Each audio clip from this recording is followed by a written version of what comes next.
talked earlier to Patrick Moore. Now, he was one of the people who founded Greenpeace. He later led Greenpeace Canada. For 15 years, he was at the top of what was then probably the most radical green movement on the planet.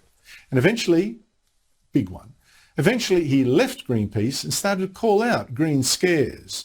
And just the other day, he came out with this latest book called Fake Invisible Catastrophes and Threats of Doom.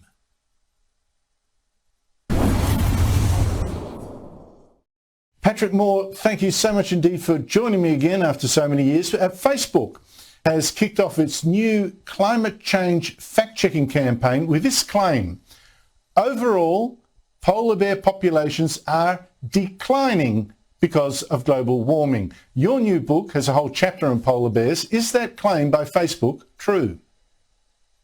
It's absolutely false.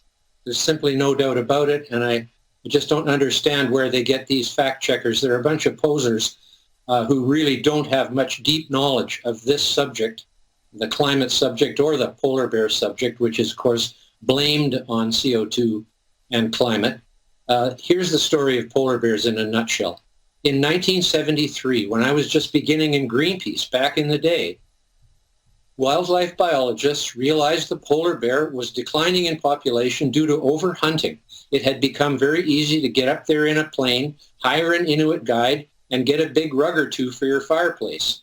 So they warned the nations around the Arctic that this was happening, and in 1973, all Arctic nations signed a treaty to end unrestricted, and I mean it was unrestricted hunting, in the Arctic for polar bears. Hardly anybody has heard of that treaty because the media and the political left doesn't want them to know about that treaty, because that's what saved the polar bears. Polar bears are a conservation success story, one of the best of the last century. They have quadrupled in population from 8,000 or so to a median average of 38,000 bears today. And the Inuit people who live in Nunavut, which is the Canadian territory where there are no trees and lots of polar bears, have had to pass a polar bear management plan in order to deal with the fact that the polar bear's population has exploded to the point where they're coming into their villages and harming and even killing their people. So, Patrick Moore, what does this say? I mean, this is one of the, right off the bat, front up, fact-checking things. We're going to slap this kind of thing over anything that mentions, I guess, polar bears. What does it say to you about Facebook's climate change fact-checking campaign? Well, it actually says a lot about the whole climate catastrophe, emergency, whatever they call it, situation, which is totally fabricated in the first place. But, I did a little video in which I said, and this is a pretty well-done quote, the climate has always been changing and it always will. They said that was misleading to say that. It's not misleading. The climate's been changing ever since the Earth was created, and it continues to change, and nothing that is happening in this global climate today is anywhere near out of the ordinary with the last 10,000 years of this interglacial period called the Holocene that we're in now, where humans began agriculture way back 10, 12,000 years ago. The beginning of human civilization came with this interglacial period, and the temperature and the weather in this interglacial period has been a lot more extreme at times than it is today. This is a relatively benign time for the modern era of climate and weather.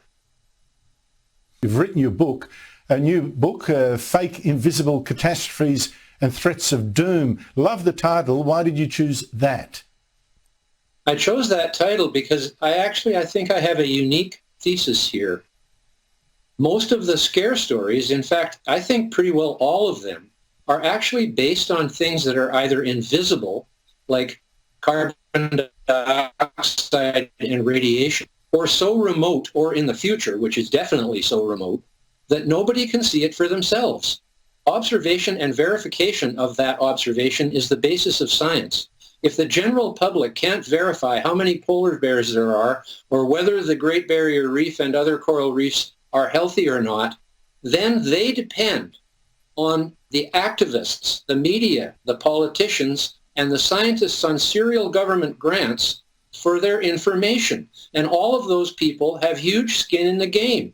They're making their living from this. And multiple billions of dollars are involved, and they want us to believe their scare stories. Because if it wasn't scary, it wouldn't get in the newspaper. It wouldn't be the talk du jour. It wouldn't cause Green New Deals and windmills and solar farms that fail and cause blackouts now in many jurisdictions around the world. So, and then when you get into the renewable energy side, you're into trillions of dollars in the end if we continue with that. Hopefully it is self-correcting, because once these blackouts start, people will understand why they're happening, and maybe they will take away the subsidies, mandates, and tax credits that is the only reason these two technologies, wind and solar, are possible. I don't know, Patrick Moore, sometimes you strike me as an incorrigible optimist, because I just wonder whether facts make any difference whatsoever. You can say polar bears are declining, it doesn't matter, you're yelled down. You can say the evidence is there. Paul Kench's research, for instance, Pacific Islands are not sinking, most are growing or stable. And you can't say, oh, listen, we're actually getting fewer cyclones, particularly here in Australia. And you can't say, but listen, food crops, grain crops have in fact been setting records around the world. You can't say that, because then you're a skeptic. You seem bad. I just wonder whether people are fact allergic here.